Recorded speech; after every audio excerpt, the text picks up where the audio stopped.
आखिर औरत का वह कौन सा अंग हर रात बेशर्म होकर दबाने और चूसने से अचानक अपार धन की प्राप्ति होने लगती है? लोग औरत का कौन सा अंग दबा और चूस कर अमीर बन जाते हैं? जो भी मनुष्य औरत का यह अंग दबाता या चूसता है, उसके घर में सदा मां लक्ष्मी का वास रहता है और महालक्ष्मी की कृपा सदैव बनी रहती है। तो दोस्तों, आज की इस वीडियो में हम आपको एक सच्ची कहानी के माध्यम से बताएंगे कि औरत का वह कौन सा अंग है जिसे हर पुरुष को दबाना और चूसना चाहिए। अधूरी जानकारी विष के समान होती है, इसलिए वीडियो को बीच में ना छोड़ें। दोस्तों, एक बार की बात है, एक गांव में रामदास नाम का एक व्यक्ति रहता था। वह अपनी पत्नी से बहुत ज्यादा परेशान था, क्योंकि उसकी पत्नी बात बात पर हमेशा उसे ताना मारा करती थी। तुम्हारे पास है ही क्या, घर में खाने तक को कुछ नहीं है? दोस्तों, उसके घर में बिल्कुल कंगाली छा गई थी। एक भी रुपया नहीं था और उसके घर में खाने के लिए अन्न का एक दाना तक नहीं था। दोस्तों, एक तो घर में खाना नहीं, ऊपर से पत्नी का ताना। वह बहुत परेशान हो गया था। उसे समझ नहीं आ रहा था कि मैं क्या करूं।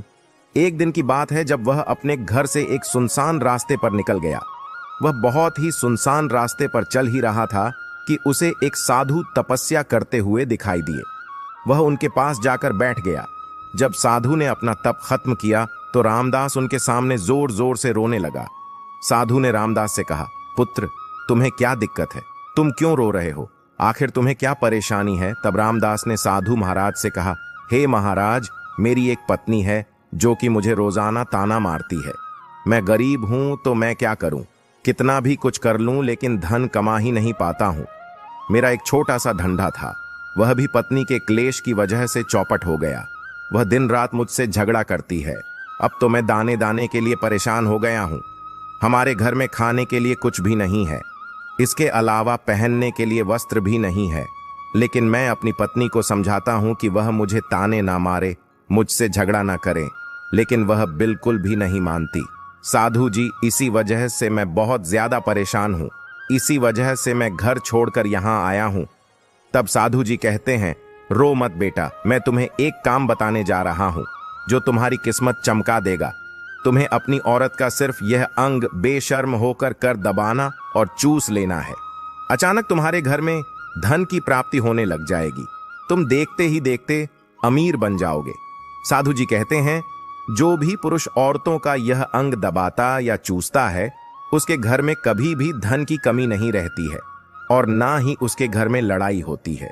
वह जो भी व्यापार करता है उसमें हमेशा तरक्की होती है। साधु जी ने कहा, अब मैं तुमको औरत के उन अंगों के बारे में बताने जा रहा हूं। इसे ध्यान से सुनना और अपने जीवन में इस पर गौर करना।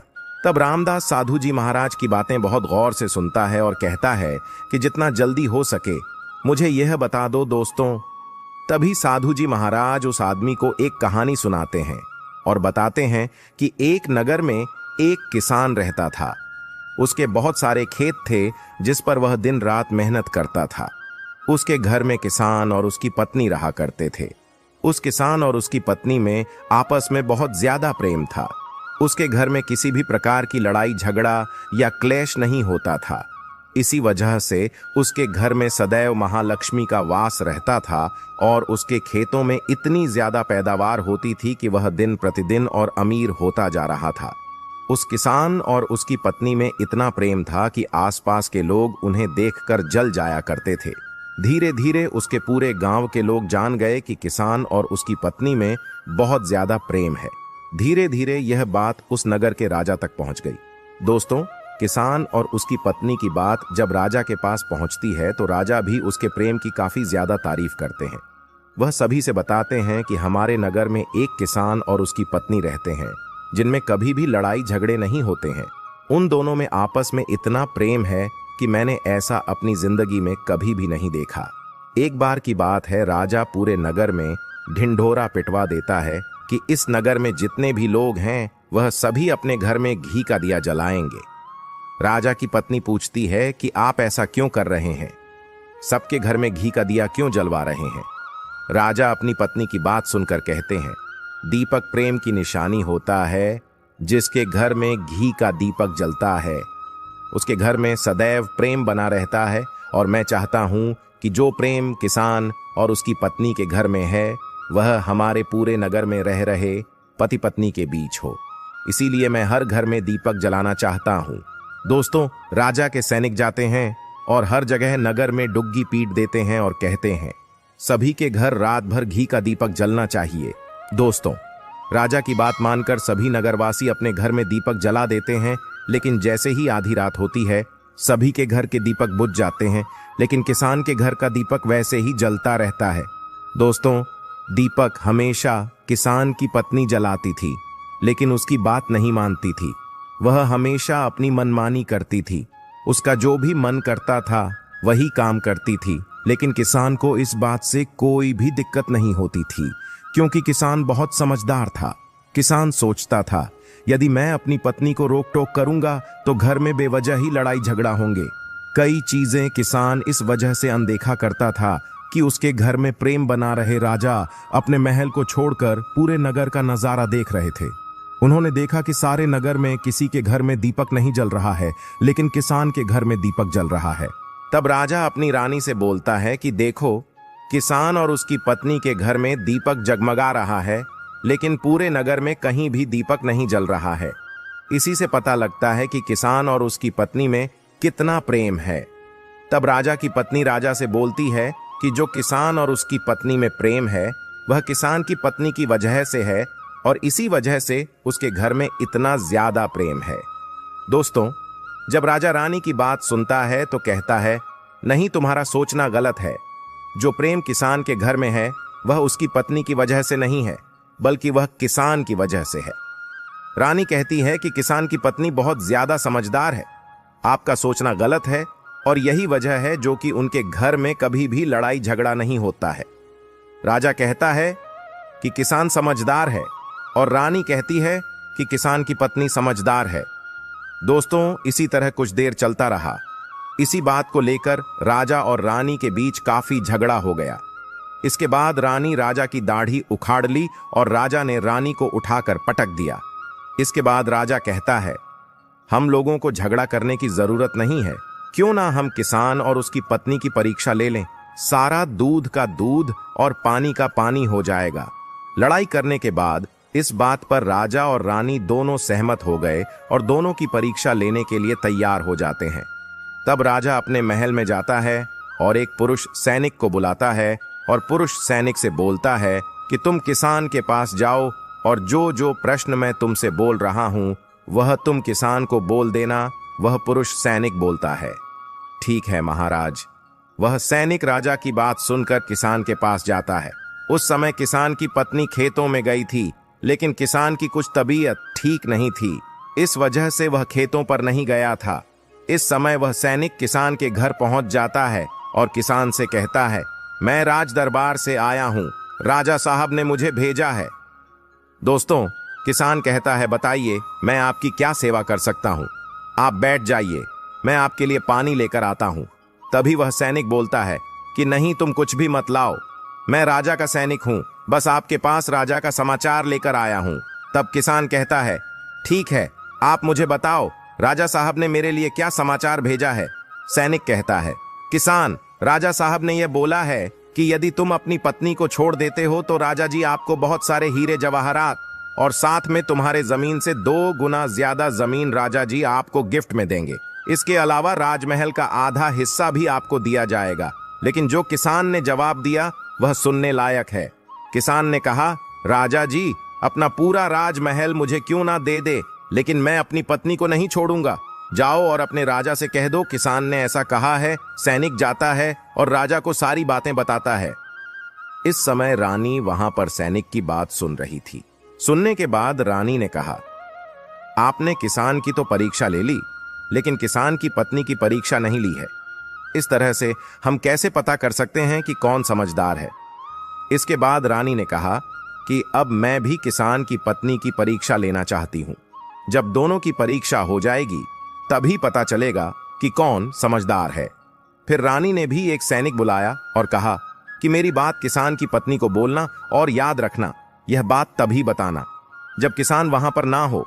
सैनिक ने पूछा कि रानी क्या बात बतानी है, वह तो बताओ। तो रानी ने सैनिक को सारी बात बता दी। सैनिक किसान के घर जाता है और उसके घर में आवाज लगाता है तो उसके घर से किसान की पत्नी निकल कर आती है और कहती है, बताओ क्या हुआ, क्यों ढिंढोरा पीट रहे हो? तो सैनिक ने कहा कि राजमहल से आया हूं, मुझे रानी ने भेजा है। किसान की पत्नी ने कहा, बताओ किस लिए आए हो? तब सैनिक ने कहा, रानी ने बोला है यदि तुम अपने पति किसान को मार देती हो तो आपको बहुत सारे हीरे जवाहरात रानी आपको देंगी और साथ में राजमहल का आधा हिस्सा भी आपको मिलेगा। इसके अलावा जितनी भी आपकी जमीन है वह तो आपकी रहेगी, लेकिन उसकी 2 गुना जमीन भी रानी आपको देगी। यह बात सुनकर किसान की पत्नी तैयार हो जाती है, कहती है, ठीक है, यदि मुझे रानी साहिबा देंगी तो मुझे मंजूर है, मैं अपने पति को मार दूंगी। तब सैनिक पूछता है कि रानी को कैसे पता चलेगा कि आपने अपने पति को मार दिया है? तभी किसान की पत्नी बोलती है, मेरे घर में जो दीपक जल रहा है, जब मैं किसान को मार दूंगी तो उसे बुझा दूंगी, तभी आपको पता चल जाएगा कि मैंने किसान को मार दिया है। अब सैनिक किसान की पत्नी की बात सुनकर राजमहल जाता है और रानी को सारी बात बताता है। किसान की पत्नी की बात सुनकर रानी बहुत अचंभित हो जाती है। राजा और रानी को स्त्री जात से नफरत होने लगती है। उसी समय राजा अपने नगर के सभी लोगों को बुलाता है और कहता है कि मैं चाहता हूं कि मेरे और मेरी पत्नी की वजह से किसान की जान ना जाए। तुम लोग ऐसा करो, उस किसान के घर जाओ और सारी बातें बता दो और उस किसान को बचा लो, वरना किसान की पत्नी उसे मार देगी। इधर सैनिक किसान के घर जाते हैं और सोचते हैं कि किसान की पत्नी किसान को रात में मारेगी और दिया बुझाएगी। इससे पहले ही हम किसान के घर में पहुंच जाते हैं और किसान को बचा लेते हैं। दोस्तों, जैसे ही राजा के सैनिक किसान के घर पहुंचते हैं तो देखते हैं कि किसान तो मरा पड़ा हुआ है। तो सैनिक किसान की पत्नी से बोलते हैं कि तुमको तो किसान को रात में मारने के लिए बोला गया था, लेकिन आपने अभी किसान को क्यों मार दिया? तब उस किसान की पत्नी बोलती है कि किसान को तो मुझे मारना ही था, रात में तो मुझे सिर्फ दिया ही बुझाना था, इसलिए किसान को तो मैंने दिन में ही मार दिया है। सभी सैनिक तुरंत ही किसान के घर से दौड़े दौड़े जाते हैं और राजा रानी को सारी बातें बताते हैं। राजा और रानी क्रोध से आग बबूला हो जाते हैं। इसके बाद राजा और रानी किसान की पत्नी को बंदी बनाकर लाने के लिए अपने सैनिक से कहते हैं। सैनिक जाते हैं, किसान की पत्नी को बंदी बनाकर ले आते हैं। राजा किसान की पत्नी से पूछता है, ऐसा तुमने क्यों किया? तुम लालची औरत हो, तुम्हें पैसों से प्यार है। तभी किसान की पत्नी ने जवाब दिया और बताया कि मुझे तो किसान को पहले ही मारना था, वह तो मैं कोई बहाना ढूंढ रही थी, क्योंकि किसान की आदत बहुत खराब थी, वह मेरे साथ बहुत खराब व्यवहार किया करता था। तो राजा ने कहा, ऐसा क्या करता था किसान? तो किसान की पत्नी ने जवाब दिया कि वह मेरे नाक का ऊपरी हिस्सा अपनी उंगली से हमेशा दबाया करते थे। इसके अलावा किसान एक काम और मेरे साथ करता था, वह किसान मेरे कान का पिछला हिस्सा अक्सर अपनी जीभ से स्पर्श किया करता था।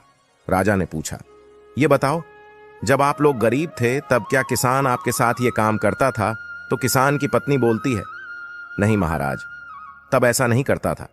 तब राजा ने कहा, मैं समझ गया कि किसान ऐसा क्यों करता था। उसी समय साधु जी ने रामदास से पूछा, तुम्हें कुछ समझ में आया औरत का कौन सा अंग दबाने तथा चूसने से लोगों को अचानक धन की प्राप्ति होती है? तो रामदास ने कहा, नहीं साधु जी, मुझे अभी समझ में नहीं आया। तभी साधु जी कहते हैं, अगर अभी समझ नहीं आया तो मैं फिर से आपको बताता हूं।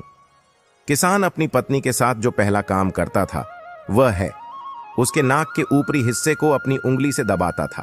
तो जिस भी मनुष्य के घर में पैसों की किल्लत है, उसे अपनी उंगली से औरत के नाक के ऊपरी हिस्से को जरूर दबाना चाहिए। दोस्तों, औरत के नाक के ऊपरी हिस्से को बहुत शुभ माना जाता है। इसी वजह से जो यह काम करता है वह हमेशा धनवान पुरुष बन जाता है। दूसरा काम है, जो भी पुरुष औरत के कान का पिछला हिस्सा अपने जीभ से स्पर्श करता है, उसके किस्मत के द्वार खुल जाते हैं, उसे अचानक धन की प्राप्ति होती है। ऐसा इसीलिए होता है क्योंकि औरत के कान के पिछले हिस्से में माता लक्ष्मी का वास होता है। जब आप ऐसा करते हैं तो माता लक्ष्मी आपसे प्रसन्न हो जाती है और आपको अपार धन देती है। और आपने एक बात तो जरूर सुनी होगी, औरतें माता लक्ष्मी का रूप मानी जाती है। यही वजह है, इस संसार में जो भी मनुष्य यज्ञ पवित्र काम करता है उसका घर धन से भर जाता है, जो कि इस कहानी में किसान भी अपनी पत्नी के साथ करता था। लेकिन आप जब भी ऐसा काम करें तब आपको अपनी पत्नी को पूरी बात बता देनी चाहिए, अन्यथा आपके जीवन में ऐसा अनर्थ भी हो सकता है। दोस्तों, आज का ज्ञानवर्धक वीडियो कैसा लगा कमेंट करके जरूर बताएं और हाँ, कमेंट में हर हर महादेव लिखना ना भूलें। धन्यवाद।